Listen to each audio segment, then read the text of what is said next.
Assalamualaikum warahmatullahi wabarakatuh. Perkenalkan, nama saya Triana Dewi Fatmawati dari kelas TI 2A, nomor presensi 29. Video ini saya buat untuk memenuhi ujian tengah semester mata kuliah Business Intelligence. Yang pertama yaitu unduh file SQL bernama tokobarokah.sql. Nah, yang pertama itu buat toko barokah, database toko barokah terlebih dahulu. Lalu unduh filenya. Setelah itu import di database toko barokah. Setelah import berhasil, maka akan menghasilkan struktur database seperti ini. Yang kedua yaitu analisis struktur database, kemudian gambarkan desain database toko barokah.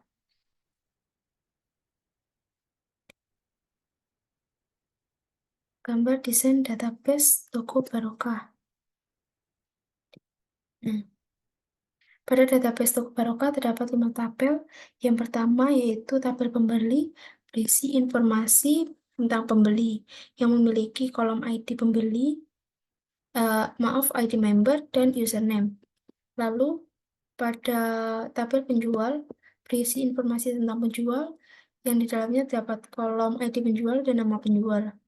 Setelah itu, transaksi, berisi informasi tentang transaksi penjualan, yang memiliki kolom nomor transaksi, FKID pembeli, di mana ini merupakan foreign key dari tabel pembeli, lalu FKID penjual, foreign key dari tabel penjual, dan tanggal. Setelah itu ada detail transaksi, berisi informasi rinci tentang transaksi. Di dalamnya terdapat kolom kode transaksi, FKID produk, dari foreign key, dari primary key tabel produk, lalu ada FK nomor transaksi, foreign key dari tabel transaksi, dan ada quantity. Lalu ada tabel produk, di mana berisi informasi tentang produk yang dijual. Di dalamnya terdapat kolom ID produk, nama produk, harga, dan satuan.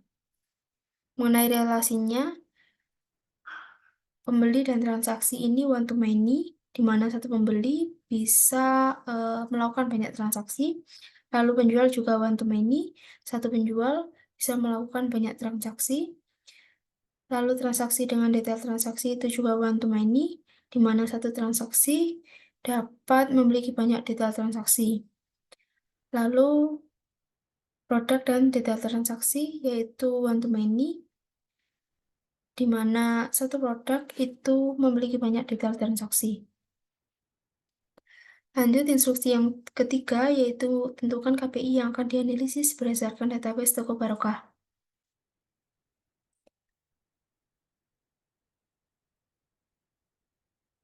KPI yang akan saya gunakan yaitu total omset dari penjualan produk per bulan dalam 1 tahun.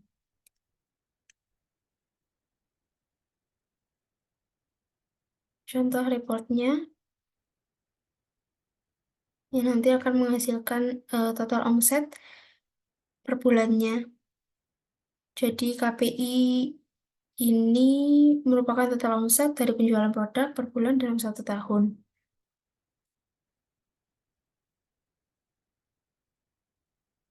Lalu berdasarkan KPI yang ditentukan, gambarkan skema data warehouse dengan ketentuan berikut.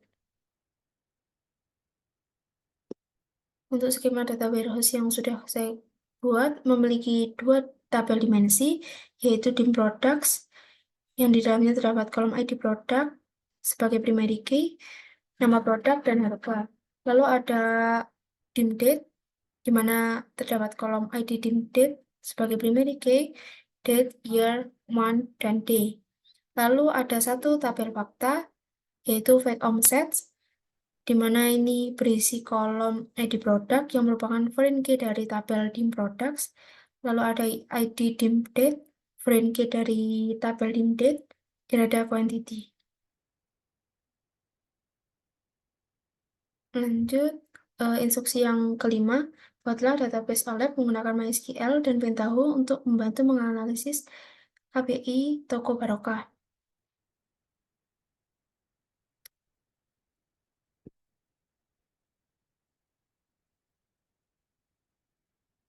Nah, Sebelumnya perlu dibuat terlebih dahulu database OLAP di MySQL. Di sini saya membuat database OLAP dengan nama DW Toko Barokah. Setelah membuat database, selanjutnya saya membuat tabelnya. Yang pertama, membuat tabel indate beserta kolomnya. Ini hasil dari pembuatan indate beserta kolomnya. Lalu lanjut ke Pentaho. Pada Pentaho dilakukan konfigurasi untuk beberapa objek, yaitu generate rows, di mana generate rows ini digunakan untuk membuat baris data baru. Lalu ada add sequence, digunakan untuk membuat sequence, dalam hal ini membuat data di setiap harinya. Selanjutnya ada kalkulator, digunakan untuk menjumlahkan hari dan mengambil data date, yaitu year, month, dan day. Lalu ada select values, di mana select values ini untuk memilih file yang akan digunakan itu apa saja. Lalu ada objek database lookup. Database lookup ini untuk melihat dan memastikan bahwa data yang akan dimasukkan ke dalam tabel DIMDATE tidak kembar atau sama dengan data yang ada pada tabel DIMDATE itu sendiri. Lalu ada objek filter rows, di mana filter rows ini untuk mengambil data yang belum ada pada tabel DIMDATE setelah dicek sebelumnya. Yang terakhir ada tabel output untuk menyimpan data pada tabel tujuan, yaitu tabel DIMDATE. Hasil dari run transformasi ini bisa dilihat pada database tabel DIMDATE. Ini akan menghasilkan 366 baris.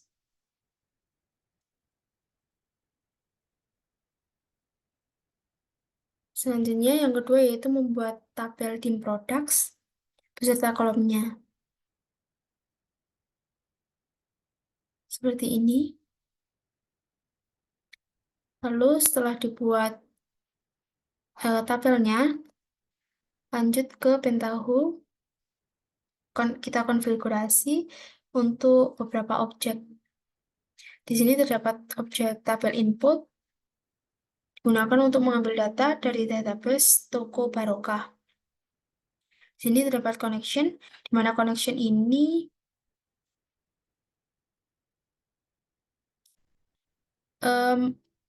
dikoneksikan dengan database Toko Barokah. Lalu ada select values, digunakan untuk memilih field apa saja yang digunakan untuk proses transform dan load. Lalu ada database lookup. Database lookup ini untuk melihat data pada tabel di produk untuk memastikan data tidak kembar. Lalu ada filter rows. Filter rows ini digunakan untuk memfilter atau memilih data stream yang masih belum ada pada tabel di products. Lalu ada ini yang terakhir yaitu tabel output yang digunakan untuk memasukkan data ke dalam tabel di products. Hasil dari run transformasi ini bisa dilihat pada database tabel di products. Nah, di sini menghasilkan 681 baris data. Lanjut untuk tabel faktanya. Pertama-tama membuat tabel faktanya dulu, yaitu fact offset beserta kolomnya, seperti ini. Lalu lanjut ke Pentaho untuk mengkonfigurasi beberapa objek yang akan digunakan. Di sini ada tabel input, seperti yang dijelaskan tadi, digunakan untuk mengambil data transaksi dari OLTP atau database Toko Barokah. Di sini saya menggunakan SQL, yaitu select bintang, memilih semua kolom dari produk B yang saya joinkan dengan tabel detail transaksi dan tabel transaksi. Lalu ada select values untuk memilih field yang akan digunakan untuk OLAP yang akan digunakan. Lalu ada database lookup Yang pertama yaitu digunakan untuk mencocokkan data pada tabel dim products. Yang kedua, untuk mencocokkan data pada tabel dim date. Yang ketiga, untuk mencocokkan data pada tabel fact omset untuk melihat ada data yang sama atau tidak. Lalu masuk ke filter rows. Filter rows ini dilakukan proses untuk memilih data yang sudah ada pada tabel fact omset, maka data tersebut tidak dimasukkan lagi ke database, sehingga untuk menghindari data apa data yang sama atau redundant data. Lalu yang terakhir ada tabel output, digunakan untuk memasukkan data pada tabel fact omset. Nah, hasil dari fact omset ini atau transformasi fact omset bisa dilihat pada tabel fact omset yang menghasilkan 13.069 baris data. Nah, selain membuat dua tabel dimensi dan satu tabel fakta, saya juga membuat satu job, di mana job ini eh, dilakukan konfigurasi untuk beberapa objek yang itu start itu untuk melakukan konfigurasi job dari proses ETL yang telah dibuat. Lalu untuk transformasi satu ini digunakan untuk menjalankan transformasi pembuatan dim date. Untuk selanjutnya transformasi yang kedua untuk menjalankan transformasi pembuatan di produk. Yang ketiga untuk fake omset. Dan yang terakhir ini ada sukses, yaitu objek untuk menandakan bahwa proses telah selesai. Setelah database OLAP berhasil dibuat, selanjutnya apabila dibuat report untuk KPI total omset dari penjualan produk per bulan dalam 1 tahun, bisa dilakukan pada bagian SQL, lalu kita ketikkan select from omset.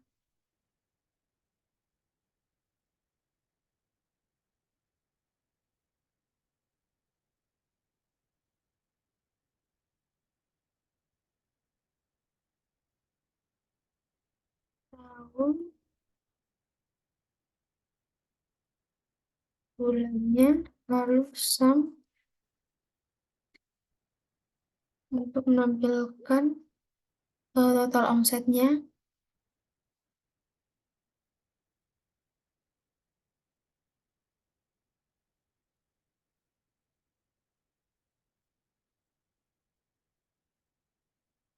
Lalu dijalankan dengan tabel in products.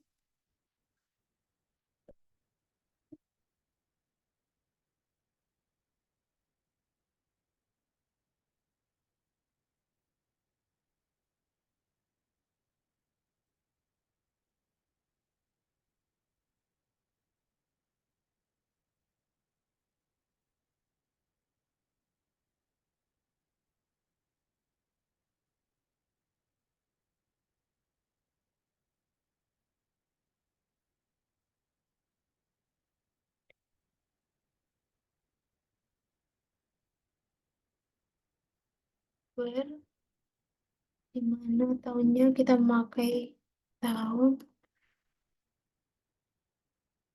2020, lalu group by berdasarkan di-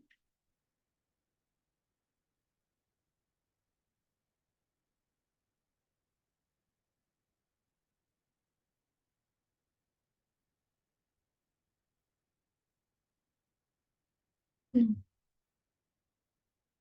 dan menghasilkan tampilan yang sama atau hasil query yang sama dengan query sebelumnya.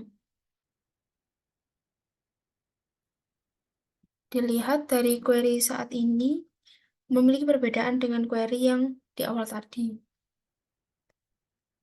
Perbedaannya itu terletak pada penulisan, pada query OLAP lebih sederhana dan ringkas seperti ini, sedangkan pada query di awal tadi penulisannya lebih kompleks karena setiap data yang diambil memiliki relasi tabel yang berbeda-beda. Sehingga, mohon maaf, maksudnya memiliki letak tabel yang berbeda-beda. Sehingga dapat disimpulkan bahwa dengan database OLAP sangat memudahkan kita untuk penulisan query maupun laporan.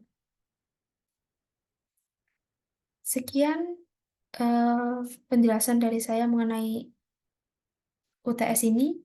Saya mohon maaf apabila ada kurang lebihnya. Akhir kata, wassalamualaikum warahmatullahi wabarakatuh.